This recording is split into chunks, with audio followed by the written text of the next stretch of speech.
Welcome to the academic training overview. To learn more about the basic information of academic training and what is required to conduct academic training as part of your J-1 visa program experience. In order to be eligible for academic training, you have to be in good academic immigration standing. And then the training itself or the employment must be directly related to the major that is on your DS 2019. Now, if you're an incoming exchange student, you may be studying another program at your home institution, but you can only work or be engaged in a practical training that directly relates to the major that you have at Utah State University. And again, that is identified on your DS 2019. Now, the Department of State is very careful about their exchange visitors, and so they have put restrictions to protect their exchange visitors. And for that reason, exchange visitors cannot be engaged in any kind of employment or training where they are directly involved with clinical care or patient care in any flight, or they cannot be the primary teacher in a classroom. Once we do authorize an academic training opportunity, you cannot begin to work until we provide you with the DS 2019, and on that DS 2019 will be an annotation indicating that you are authorized to engage in academic training and the dates in which you're authorized. We'll also provide you with an employment authorization letter from one of the immigration officers indicating the same, that you have been granted authorization to engage in academic training for a certain position at a certain company for a certain or specified period of time. Now, if you have an employment that ends and you still have time that you could actually be engaged in academic training, you can't just wait around and look for another job. You have to begin another job immediately. Otherwise, your program ends and you need to prepare to return to your home country. In order to change job, again, you cannot just work in any job. You have to have that DS 2019 that notates that you have authorization to do such. And so you need to submit a new academic training request for any different position than that for which we reviewed and authorized you initially. And then you must obtain that new DS 2019 indicating the authorization along with the letter before you begin working. Any changes that you experience must be reported to Utah State University within 10 days. That would be a change of address, a change of phone number, definitely a change of employer, and anything else. Now, you have certain timeframes that you are allowed to work or engage in academic training. If you're at a bachelor's or a master's level and you actually complete an entire degree program at Utah State University, you are eligible for up to 18 months. Now, let's say that you are an exchange student and you're only here for 4 months, then you can only engage in academic training for the length of the program, which is 4 months. So even if you're just studying at a master's level, if you're only at Utah State University on that J-1 visa program for 4 months, you can only do the engagement for 4 months. If you've completed a PhD degree at Utah State University, you're eligible for an additional 18 months for a total of 36 months of academic training. Now, during your academic training experience, Utah State University is still the sponsor for your non-immigrant SEVIS record. That means we control your DS 2019 and you report anything related to your non-immigrant status to Utah State University. And again, any changes report to Utah State within 10 days.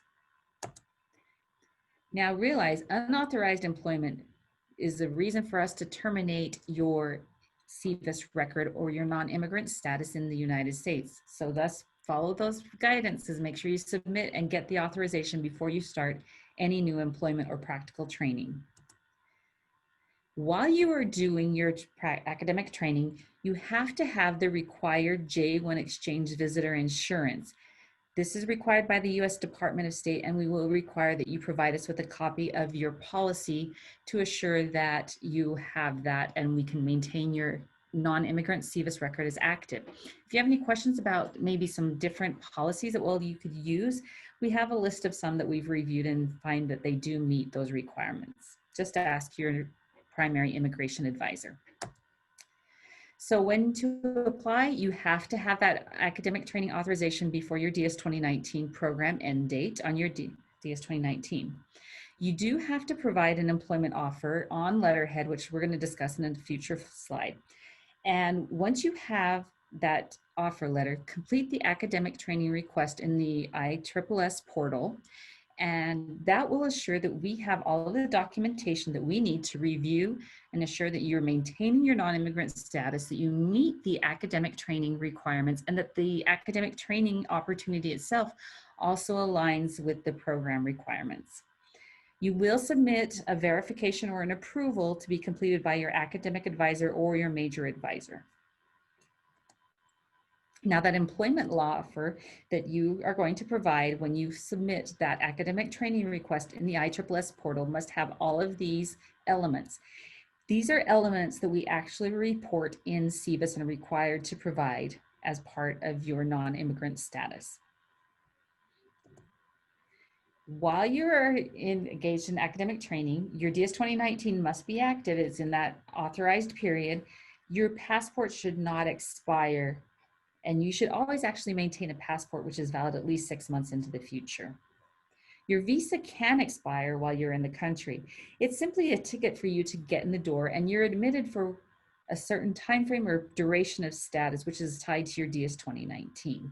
However, if it's expired and you go for travel, you have to renew it before you return into the country, because that is the way you're going to be given access. Your DS 2019, make sure it's current, make sure it has all of that information to allow you to engage in academic training. We can actually extend your program up to the maximum time frame allowed based on the kind of study and program that you had in order for you to complete academic training. If you do travel, make sure you get the travel signature on your DS 2019 before traveling outside of the US. Now, when your academic training period ends or your program end date hits, you have a 30-day grace period after that program end date for you to travel, to clean up, and wrap up some of your business here and prepare to return to your home country. Now, if you engaged in illegal or unauthorized employment, then you do not have that grace period. And if we terminate your non-immigrant status, you need to depart the United States immediately. Hopefully that's never the case we have to deal with. When you do depart, we're going to have you complete the required departure form in the ISSS portal. That gives us information to assure that we maintain your non-immigrant record accurately. That's really something that you want to look forward to, especially if you intend to return to the United States in the future. Now, if you are subject to that 212E home residency rule, usually it's noted on your visa. It may also be noted on your DS 2019 by the consular officer, who is the one that determines if you are subject to that. Then once your program end date completes and you return to your home country, you start fulfilling that 2-year requirement. That 2-year requirement can be in periods. It doesn't have to be all at once. But what it is you have to show proof that you've been in your home country for at least a total of 2 years before the United States will provide you an immigrant benefit, such as an H-1B employment visa or other kinds of visas that allow you to become an immigrant in the United States. This is not a tourist visa is excluded, meaning you could come back as a student, you could come back on a tourist visa, because those are non-immigrant records that you can travel to the United States on. If you have more questions about this, talk to your primary immigration advisor. Here are a couple of immigration resources that are provided by the U.S. Department of State, who is the host for the Exchange Visitor Program. And if you have any additional questions, submit your academic training request. We'll evaluate it, and then your primary immigration advisor can meet with you to talk about your experience and give you advice and answer specific questions.